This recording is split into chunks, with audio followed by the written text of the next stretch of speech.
The other thing that occurs to me is it's really tough to mimic this strategy. Whereas, like you said, you can have a great golf tournament, but now suddenly during gala and event season in the fourth quarter of the calendar year, right, where everybody's trying to say, hey, get your tax deductions in and support, the first 3 holes on our golf, whatever it is. And I don't say that to be rude towards anybody, but again, you can get a lot of copycat events. It's really tough to copycat the results you just talked about. Welcome to the How Leaders Think podcast, a show that transforms you by renewing your mind and giving you new ways to think. I'm your host, Kenny Lange, and with me today is the Aaron Glaeske. He is the executive director with a BA and an MDiv. He served as a pastor for over 33 years and still going in 4 states. And if I could remember all of my abbreviations, I'd tell you what states they were. I know Texas. There we go. But he currently serves as the executive director for the Victoria ISD, that's Independent School District, they're not codependent, Education Foundation for the past year. And he is a member of the Texas Education Foundation Network Conference Planning Committee. Welcome to the show, Aaron. Thank you, Kenny. I'm excited to have you and your friend over your shoulder. Who's going to just probably serenade us. I feel like anybody who's watching, they're like, where's that music coming from? It's from your friend in the back. My friend in the back, yeah. Yeah, he'll keep a watchful eye on us. Well, Aaron, I'm excited to have this conversation, but tell me today, what is on your mind? Kenny, I got so much on my mind, I begin to tell you, I'm just like weeding through my thoughts. And in preparation for this, I had lots of my thoughts going different ways. And of course, being from a pastoral background, I have a lot of thoughts in that run in that field, but this is specifically for leadership. So I won't go into those weeds, but I guess if I was going to speak into something, it would be into the Education Foundation world, which is where we met because I was attending a nonprofit academy. So in full disclosure, everybody, I met Kenny at the very first one I attended, actually. And within 2 minutes, I said, oh, I got to get more of this guy. So, and I just loved your style and everything. I said, oh, we're going to hit this off very well. Yes. And so a couple of things come to mind. One is I'm currently trying to get my mind around or working with, in fundraising, especially in my space, there's been a lot of event-focused stuff. We got to have this event, a fundraising event, a gala, a concert, or whatever. And the more I've talked with corporate people and the sensitivities surrounding some of those things, and then the costs associated with putting those kinds of events on, it seems to me, and I have this backed up by anecdotal evidence and some other national people saying the same thing, and that is approaching these corporations and companies, even individuals, and saying, rather than supporting a program, a performance, so to speak, how about we put your name on a program that we are offering? So Education Foundation space, right? I'm giving grants to teachers, scholarships to students, teacher appreciation, all those kinds of things that school districts are not permitted by the state to do because it's not equitable, or they don't have the funds to do. They may want to be innovative, but they can't be innovative across the board. And so we come in and we step in and say, okay, if a teacher will write a grant to do X, Y, and Z, we could give them that money to do that thing. Okay. Right. So an education foundation is valuable in that respect. But corporations like to see some direct impact, right? They want their name attached to something positive. So, for example, we do a star teacher, staff member of the month, and a corporation could come alongside and say, hey, we really want to support education in our community, but we want people to know that we do that.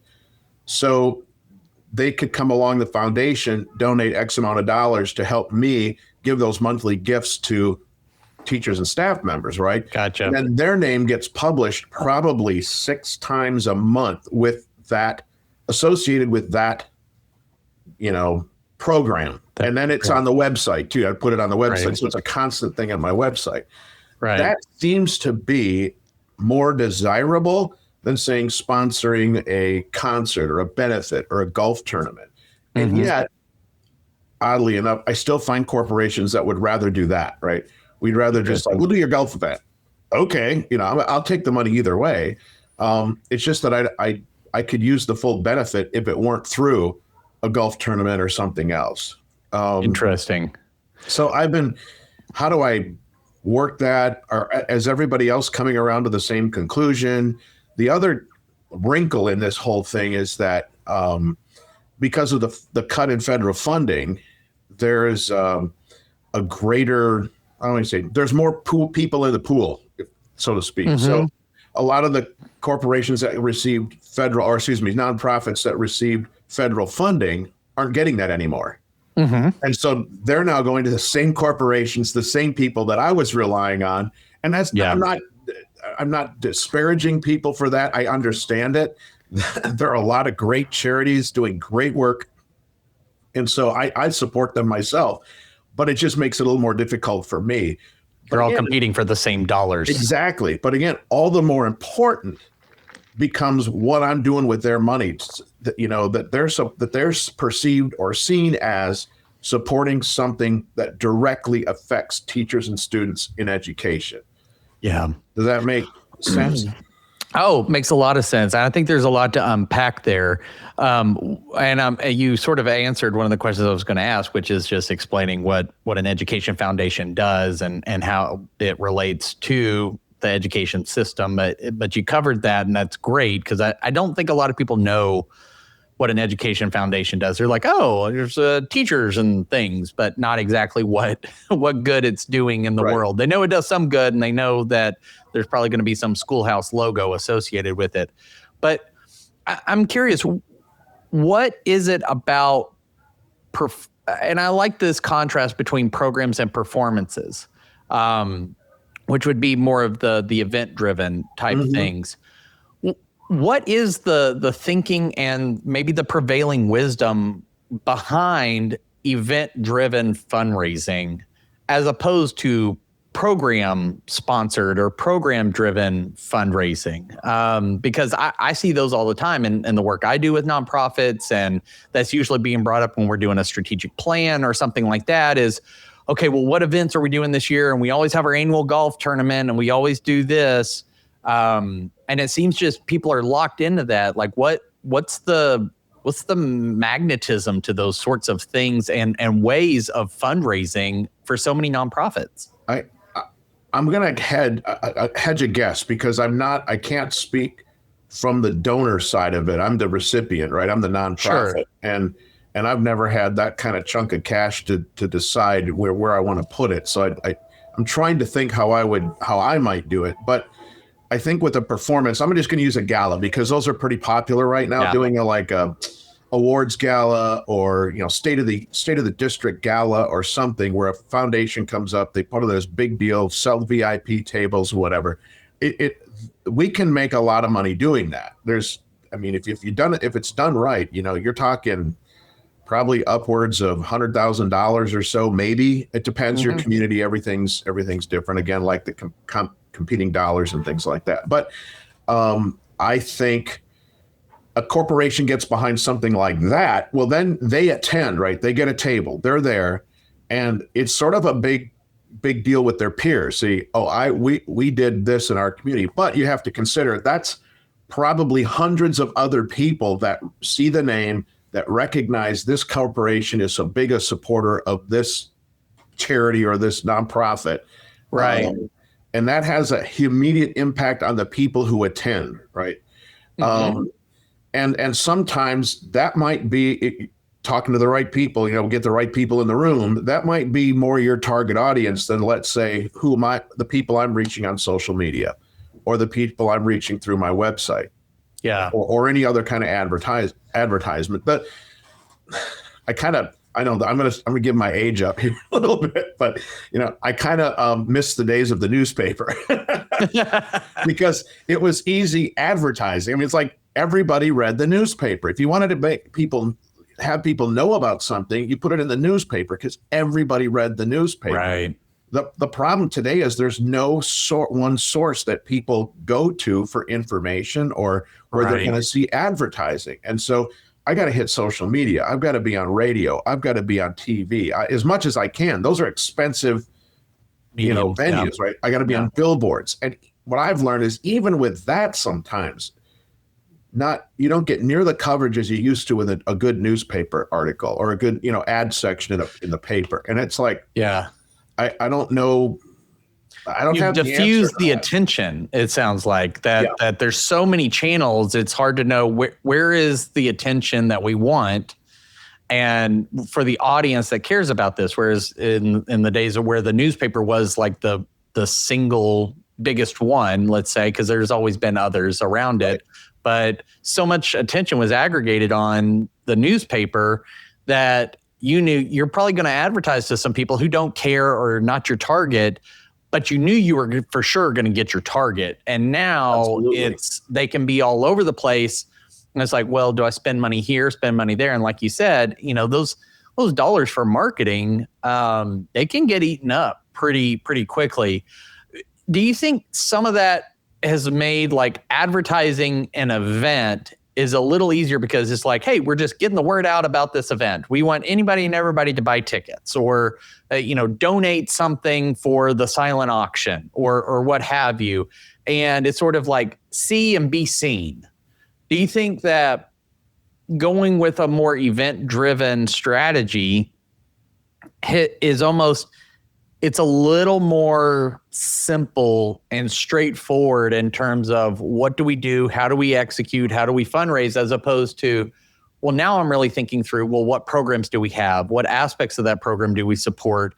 Well, which corporations and businesses would actually be interested? Well, who does that appeal to? It's a little more targeted, and you have to be more surgical to get the right fit to have a sponsor for an aspect of a program or the entirety of a program than it is to say, we've got a gala. Like, you don't have to explain that too much. People know it's like, okay, people are going to be on stage. We're probably going to have some food. I'm going to shake some hands. I'm going to do a little networking. And then there's going to be some, unique aspect to it. That doesn't require a lot of explanation.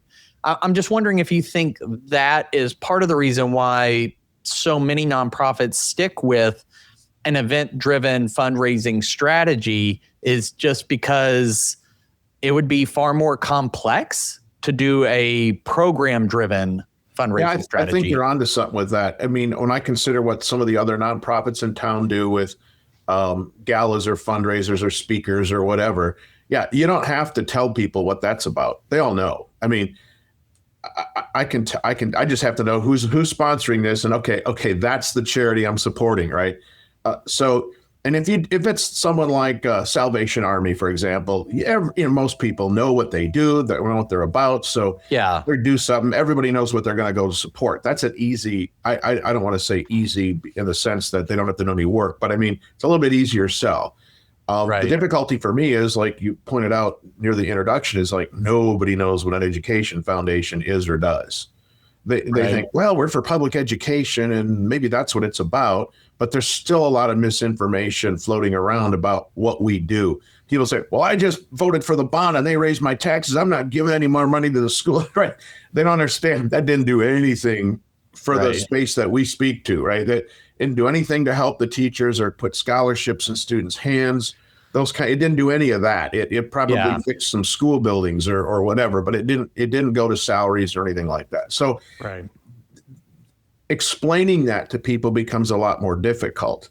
And so one of the challenges I had taking over, and I think it's with every education foundation, it's not unique to me, but you're always fighting that battle of how do we get our name out there? How do we explain to people what we do? And it's difficult for that matter. Those of us in the space get it. I mean, I love what I do. I love the people I get to interact with just locally, but on the state level, it's phenomenal. It's a great organization and very dedicated people. But we're some of the few that understand what we do, which is sort of, if we could get the word out, that's the hardest part of what we do. So yes, events, because people get that, right? Oh, so we're going to go see a concert or whatever. Oh, I get that, right? And we'll support education in the background. I don't know what part of education I'm supporting, but it's education, so it looks good. But it's bridging that. It's like the big shift or bridging that gap to say, okay, let me get a few minutes with you and explain a little bit about what we do so that you might be inclined to support a program. And nothing against fundraisers or anything. I've done them, but you always have a certain amount of the money that you're bringing in that has to go to cover the expenses of that fundraiser, right? You can maybe get an in-kind donation, but eventually you're going to have to pay for certain things because people don't do things free. They may give you a break. They may give you an in-kind donation to a certain percentage, but you're still paying. And performers don't perform for free. They can't. They got to pay staff. They got to pay a bunch of other people, right? Yeah. Sound, lighting, the whole thing. It's all got to be covered by somebody. And so we end up shelling out for that. Well, that cuts into your profit margin, right? So, and people like to donate money and know that the lion's share of what they're donating goes to the cause. We all do. I mean, and my board of directors is very sensitive to that, which I'm thankful for.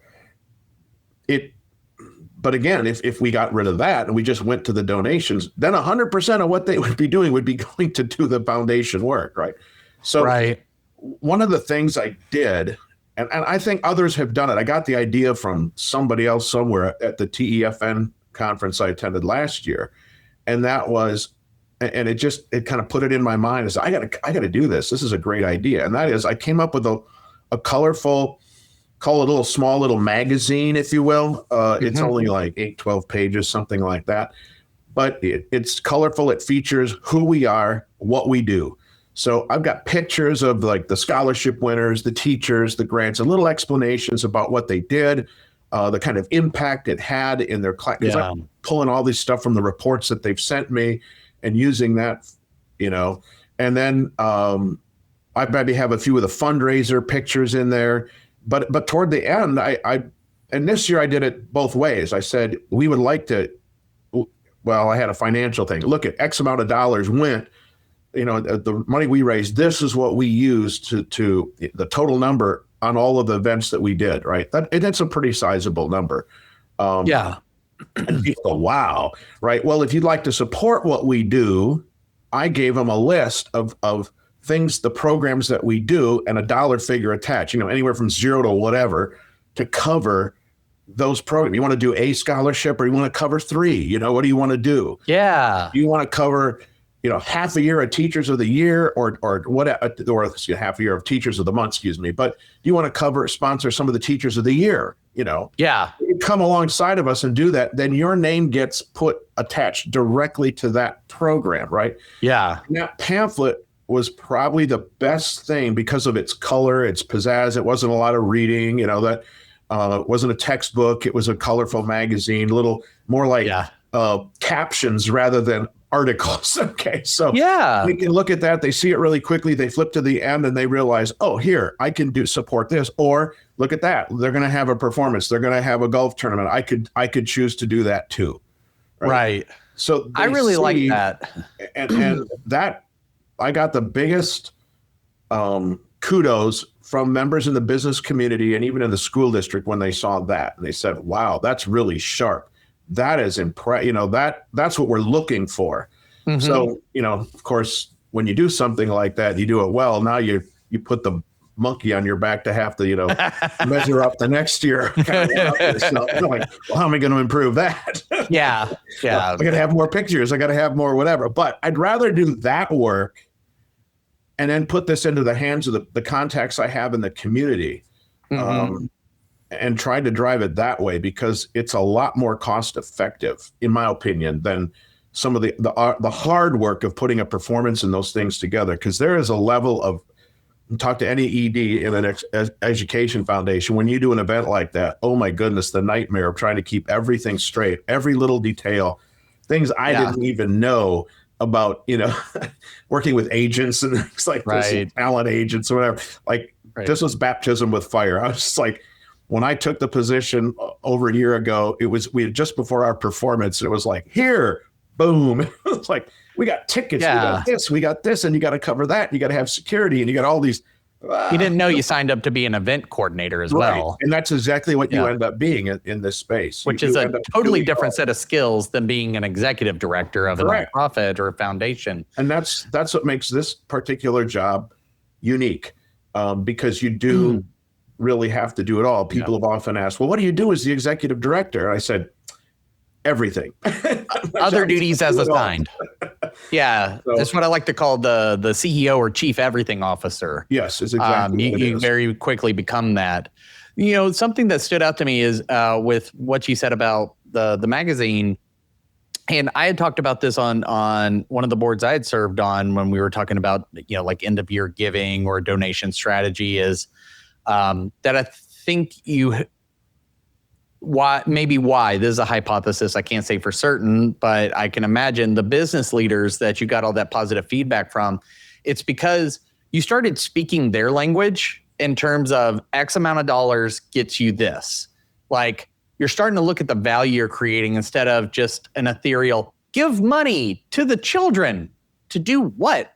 Good things, right? Like it stays very vague. And I don't think people mean to do it that way. And you may feel, some people listening may feel like I'm stepping on your toes, hopefully in a healthy way. But it can't just be you gave money to do good. That's where it starts, right? That's what philanthropy is about. It's like I have excess resources. I want to give to those that maybe need those resources, and I can benefit the community I'm in or this cause I'm deeply passionate about. But you really started to tie it back to your dollars help us do this, and X amount of dollars helps us do Y amount of good. And you really started to tether to the my actions as let's say you hit me up as I own a small business and you're hitting me up. Your dollars are going to go towards this impact. And then I can go, oh, okay. I may not even care necessarily about like how many places my name appears. And maybe I do, but I can know, oh, I helped, half a year of teacher of the month, like you were saying. Right. I know that there are 6 teachers that were going to be thoughtfully considered and named to get some sort of benefit for their classroom, and it resourced them to do more of the great work that they're already doing. Like I can feel good about that as opposed to, well, I supported my school district, right? And it puts a face with it, like, which I think is really powerful, especially when you start dealing with like kids and teachers and things like that. Is you made it personal, is what I'm hearing, and I think maybe that's the nuance or the difference with program-based fundraising as opposed to performance-based or an event-based fundraising that's just to benefit the organization. And that I don't think that that's wrong, but I do think it is very different from that perspective and the way that it gets personalized. I'm glad you brought that up because it brought something to mind. We call what you're talking about bridging a logic gap. Right? Okay. And reaching out to donors, it's called bridging the logic gap. I didn't come up with that. I got that from a gal. I don't hope it's okay to drop a name, but her name is Heather Weathers, and she's at UT Southwestern in Dallas. She does the same kind of thing. Phenomenal leader, but she's the one that taught us about this, and it made so much sense. It resonated with me immediately when she talked about that. But it's because she said people want to see the impact they're having, right? So you tell me this is doing good, but like, what kind of good can I expect from it? And so it's like, you got to bridge the logic gap, right? So you got to take them all the way. And it was partly in that meeting where I started really working on this idea about this magazine, right? I've got to show people what their donation does, where does that dollar go? Who's the face behind who they're helping, right? Here's the teacher you helped. Here's the whatever you helped. That's, like you said, that's what people feel good about doing. And if they want to put a name on something, that's what they want a name on. So I'm hoping in my community that kind of thing starts to get some legs. That people go, oh, we like what they're doing. Not just because I want their money, I do. But I want to kind of raise the bar for every nonprofit in our community, right? So what we tend to find out in my small town, Victoria, Texas, small, I guess 65,000 plus, that's small. But, if you do a golf tournament and it's successful, you can be guaranteed the next year you do it, you'll be fighting for space on a golf course because 6 other nonprofits will jump on the bandwagon, right?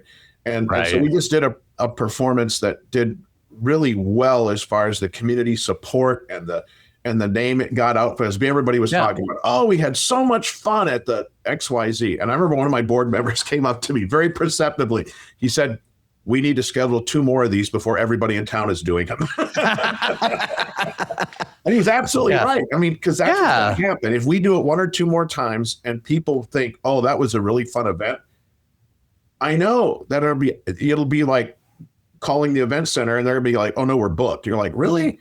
You weren't booked last year? Yeah, it's because everybody jumped on the wagon. But so for that reason, but also I want everybody in the nonprofit space to up their game and say, well, put a name and a face behind what we're supporting. Let me feel good about what I'm doing. Show me who I'm helping, right? Who is this help going to support?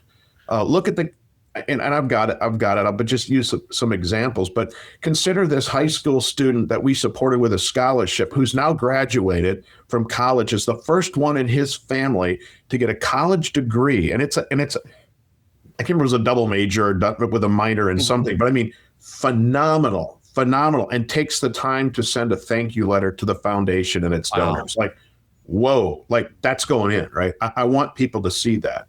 How about the kids with the dual credit scholarships that we've helped, right? That they're going to the local community college and they're getting courses that not only count for high school but also college, so that by the if they're actively enrolled in doing this, and the school district supporting this, they can graduate with an associate's degree, walk across the stage at the community college, get their associate's degree weeks before they walk across the stage and get their high school diploma.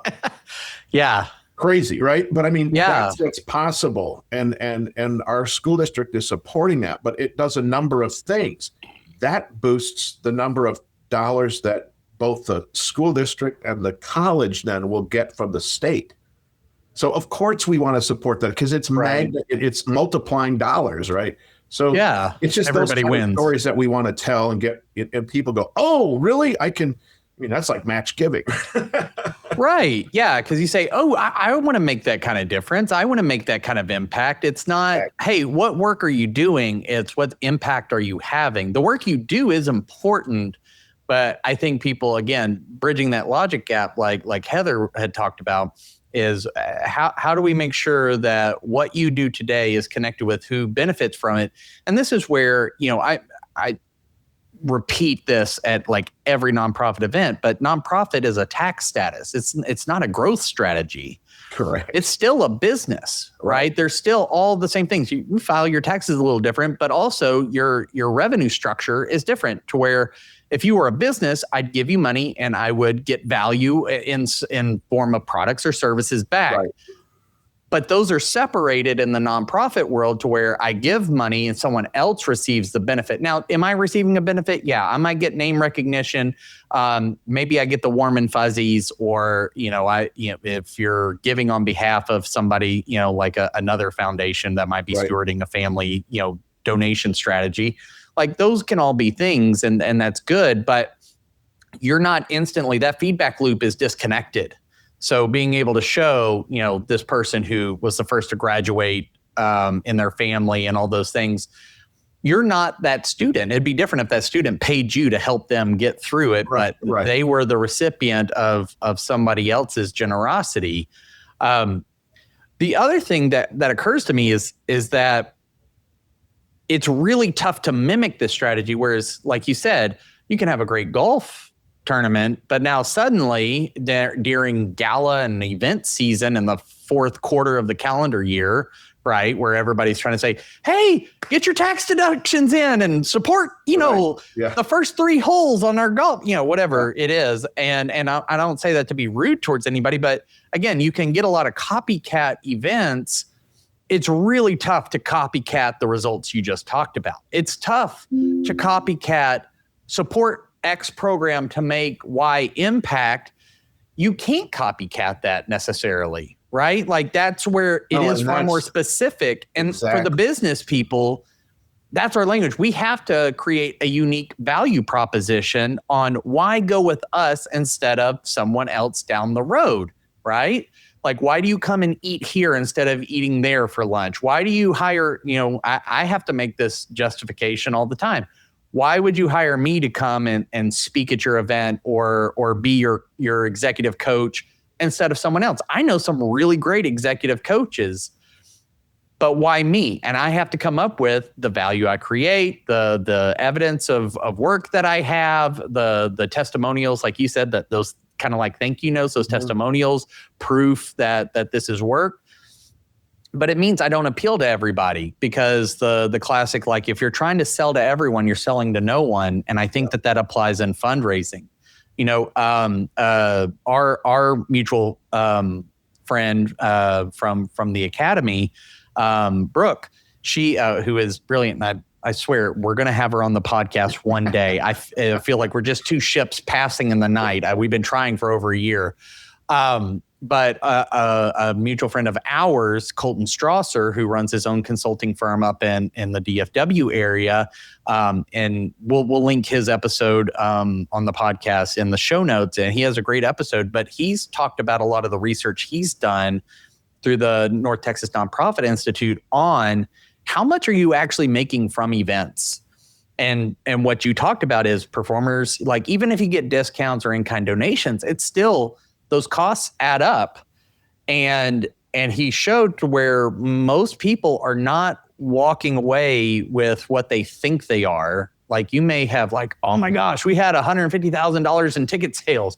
Great. We made $5,000 on that after we paid for the venue, the catering, the performers. We had to buy some events to do the giveaway to get people in the door, all these other things. And it's like, is the juice worth the squeeze? That is exact. You put your finger right on it. That's exactly right. I did a cost benefit analysis for the last 5 years, because it was very typical in boards, and it's hard. I love my board people, not disparaging them at all, but I live in the world, right? Like, I'm doing this every day. I'm living and breathing it. And I understand They give it a couple hours a month, maybe a couple hours a week, once in a while. And so they tend to revert to what they know, right? It's like, oh, we know this, we did this, and no fault. I mean, I get that. Yeah. But when I showed them, I said, here, we're always chasing this dream of, oh, if we sell out the venue, we're going to make, we'll clear like $50,000, $60,000. I said, okay, we've had that dream for years. Let me show you when we came close, that was X year.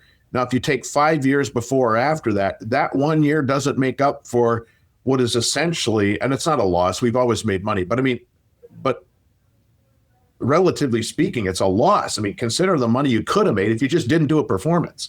Right. If you just time and energy support for your programs, you'd be hundreds of thousands of dollars ahead, rather than chasing this dream of a sellout or okay, it could happen next year, but that doesn't make it the thing we should be doing. Right. Right. I think the benefit of, and I kind of came to this conclusion at the most recent one we did, and that is, I think if we went with a more cost-effective sort of approach and just said, hey, we're not going to get a big name. We're going to get someone local. We're just going to get some music. Maybe it's I don't want to say impersonator, but a tribute guy or whatever to do a little something that people know. Good artist, but he's not going to cost me a lot of money. And nothing has to be real perfect. We're just going to give people the opportunity to come together, maybe do some dancing or whatever else. The benefit of that, it won't come to me in dollars per se, right? But what it will do is put a positive spin on who we are and what we do, right? Because then they associate us with something positive, right? Oh, they're the ones that always do the fun, whatever. In my town, it's the symphony. I mean, the symphony, I don't know who they got working for them. I wish I could steal them away and have them work for us. But they come up with some of these great ideas, and they're able to do things that I'm not able to do. But they're killing it on some of their stuff. I'm like, man, who did to bring that in? But it was a hit, like, wow, I wish every time I think I've got a hit, it flops. So clearly not the guy that's got the finger on the pulse in this town. Well, I think you're hitting on something important too, which is in your fundraising, you need to know what your what is the actual goal? If the goal is to put a positive spin to generate, awareness around the cause and everything, then it isn't like, I mean, obviously no one sets out to lose money on an event or any endeavor. But if your goal is, hey, we want positive name recognition, we want to create awareness, we want to create an opportunity for people who care about this to come together in a singular moment, as opposed to just, everybody's kind of giving, here and there, but they're not connected with each other. That's a very different purpose than this has got to be our big push to, like, this is where a lot of our budget's going to come from for the next fiscal year. Those are very different goals. And so I think if that to me is where you start to really think strategically, which is, everybody has their own definition of strategy. Some say it's deciding how you'll decide. I like that one.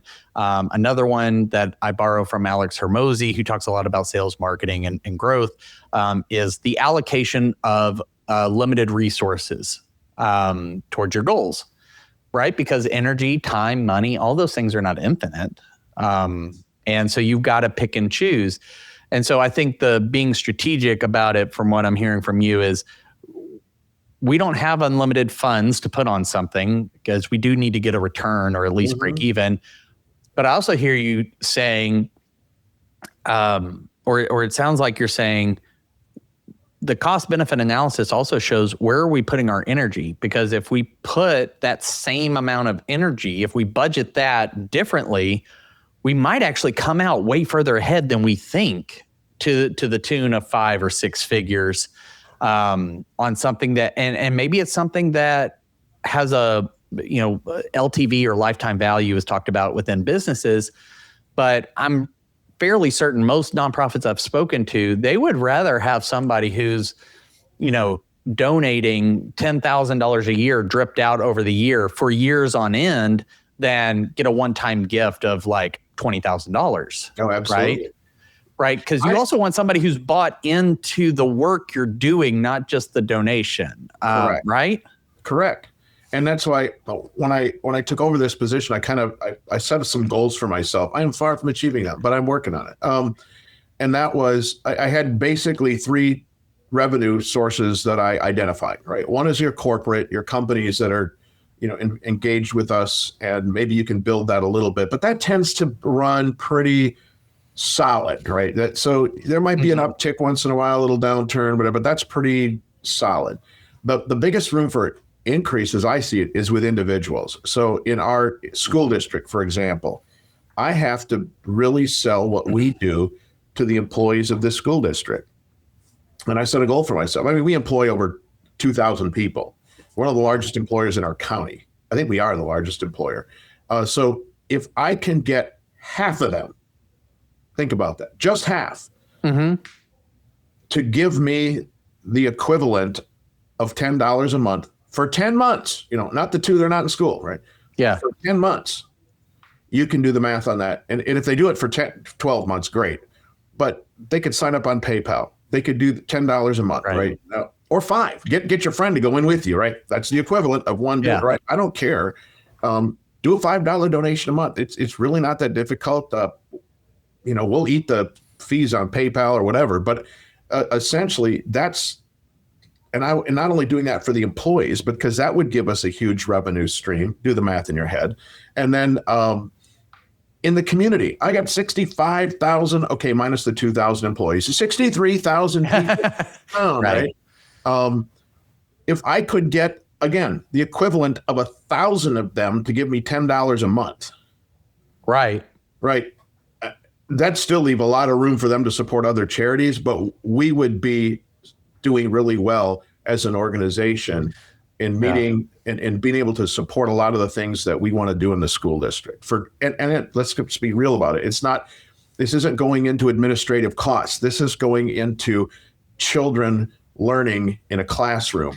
And some people have asked me, said, but, I always hear this. We have such, the teachers are questionable or whatever. I said, okay, I personally, I've met a lot of them. I don't think that's true, but even I'll just grant your premise that there's only a few good teachers. Okay, then who are the ones that are going to take the time, because they love their students, that'll actually sit out and write a grant to get money to do something innovative to help their kids learn. Yes. Right? Yeah, it's yeah, going to yeah. be the best teachers, right? So who are you supporting when you support the foundation? The very best teachers we have. And they're making a huge impact in our classrooms. One of our teachers last year, I won't mention names, I probably should, but go to my website, go to whatever. Best teacher raised her, she took kids in, I think it was like 4th grade, and brought them up from a kindergarten reading level to a 3rd grade reading level in 1 year. Wow. Now, yeah, right? Great teacher. That's the kind of teacher I'm supporting, right? You donate to us. She's the kind of person that goes, hey, I need these materials. We needed to do this. There's not a chance she won't get it, right? We're going to oh, yeah, she's really successful. She knows what she's doing. She writes this beautiful grant. Here's several $1,000s to help you do whatever it is you needed to do. And I expect that if we did that for her, again, guess what? Boom, you'd see the more results. So yeah, that's who you're supporting. But at the end of the day, who benefits? It's the children. It's the kids in the classroom. Yeah. They're the ones receiving the benefit of this new innovation. I could go on and on about all the kinds of things that the teachers have written grants for that I just think are really cool, that I wished I'd have had when I was a kid. But aside, I mean, it's really interesting to see what they're doing and the innovation in the classrooms that we're supporting. And I want all students to benefit from that. Yeah. And then the last thing I address with people, because they always say, I get this a lot, and that is, well, I don't want to give to a scholarship, or I don't want to give to this because it's not really I'm not really getting the most bang for my buck, right? I like the support. I want to see it do something for 100 kids or 200 kids. Well, then give me the money. That'd be the first one. But aside from that, what I always come back to is this: do at least for one what you wish you could do for everybody. I love that. And then, because it's the old boy and the starfish. I'm sure you've heard it. I know your background, so I'm sure you've heard the story before. But it's the boy on the beach with the starfish, right? You're throwing them back because it matters to that one, right? So do for one what you wish you could do for everyone. And as you keep that you get that momentum going, more and more are going to be benefiting from those efforts. So, there's a lot to that I could keep rolling on. So we'll definitely have you back for a follow-up episode. But I think that's a great place for us to think about this question, which is, what is the first step? And you might have multiple answers here because you're thinking of different audiences. Because I could think of the business person who's giving, which is sort of what you addressed on the do for one, which you wish you could do for everyone. But also your fellow fundraisers, your fellow executive directors who are wrestling with these same questions of like, okay, we have done this. Do we keep doing this? Like, how do we focus on the results of what we're driving and what we're meaning to do? So you might have a couple of answers, but if somebody wanted to take a baby step towards this more results-oriented or program-driven fundraising strategy in the next 24 hours, spending little to no money, what would you advise them to do? How could they get started? If I were talking to my fellow EDs, executive directors, people like that, some of them already know this, but I would give encouragement because I think they know it. But I would give them encouragement. Before you spend a dime, really give time to think about what impact you've made in the past, right? Get some pictures in your mind. Who have you helped? You can see the students you helped. You probably were there when you gave the grant to the teachers. Think of the teachers, right? Get those pictures in your mind, and now draw the connection between that and the impact that was made in that classroom or with those students, whatever, and connect it to the people that you're going to be asking to help support that, right? I'm doing it through this magazine thing that I've put together. Well, maybe you've got a better idea. Maybe you'll come to a meeting next year and I'll be there and I'll go, oh my goodness, I'm going to do that instead, right? But you start if you did one step, just take a few minutes and think about those things. I'm part of another leadership thing I do every day, and that was one of the things we were kind of talked about yesterday, and that was, one thing, right? You should be spending a lot of time thinking about your future, because great leaders aren't worried about the present, managing the present. They are creating the future. Right? So let's give a few minutes and brainstorm about what we can do to bridge that logic gap. I've chosen one way. It seems to be working. If you want to pursue that, I'm happy to share it with people. But I mean, that's one way. I think it would make a huge impact in our space. We know who does a great job of that, and I hate to mention it because he's my brother-in-law who works over there, but and that's St. Jude. And I was told him, I said, you got the easiest job in the world. Come on, PR for St. Jude. All you do is put pictures of cancer patients on your platforms, whatever that is. And I mean, the money rolls in. Right? It's just like, I have to do a little more work than that. So it's not quite as easy for me. But really, we can all, in whatever our space is, we can all do something like that, right? We can all take a page out of their book and say, that's really where our people are touched, right? They want to see who they're helping. They want to know I did something good for somebody. I didn't just give to this nameless, faceless organization, right? I gave to this. I gave to help kids like that, or people in that situation. That's what I would encourage my fellow, EDs and leaders in this space to do. And if I were talking to the donors, I would simply say, hey, $5, you and a friend, right? $5, make an agreement, find a friend and just make it a pact. Say, for the next year, we'll see how this goes. I'm going to give $5 a month. You give $5 a month to this XYZ charity, right? Nonprofit. And because it's less than a latte. I know, because I like lattes in the afternoon once in a while. I know what the price of a medium latte runs in my town. So I know positive, it is less than $5. It is more than $5. So what I'm asking is, you find a friend, you get $5. Okay, you can do that, right? I know you can do that because I've seen the lines at the coffee shops. Okay, they're long. I know you got the money. So if I challenge you to do that one thing, find a friend, get involved, do it. It makes a huge impact on all of us. So. That's fantastic. And again, reiterate the do for one what you wish you could do for all. I think like that can move you past that, analysis paralysis pretty good. Like there's so many good ones. And how do I spread my dollars? Just pick one, like you said, and do that 5. And I love having the bring a friend in on it because I can make it more fun, but you also have more accountability. It's just like anything else. Fitness is a big one that I see a lot of people do better with. Especially when it's like, I know I want to do the right thing. Well, if I do it with someone else, then I'm more likely to stick with it because now we got each other. Aaron, thank you so much for coming by and for dropping some wisdom on us. I'm sure our listeners are going to be better for it.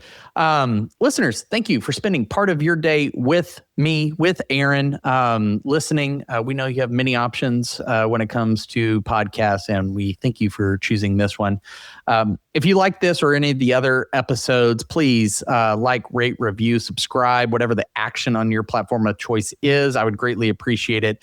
Not just because it gives me some feedback, but because it also puts this sort of content and these conversations in front of other leaders just like you who are looking to take their next step in their leadership journey. And this is a free and easy way for you to pay it forward. And won't that make you feel warm and fuzzy inside? But until next time, change the way you think, you'll change the way you lead.